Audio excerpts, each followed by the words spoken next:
بسم الله الرحمن الرحيم.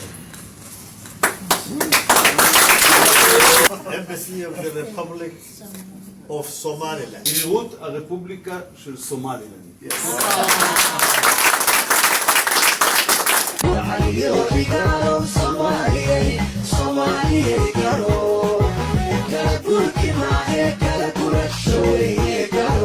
بلدان كرفيو إلام كارفا شادو قذافوين دعيو وياها كرداتشو وقتي كنا لدي أنا وحن كديايو مكان سو كدينايو دوني إسوتاكاني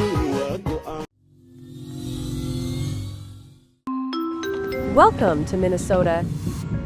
haddii aad sideedoo kaleeto socodkaagu u badan yahay safarkaagu waxaad u isticmaali kartaa abka dahabshiil faamilkaaguna waxay lacagta ku helayaan daqiiqada gudahood lacagta ugu horreysa ood ku dirtana waa free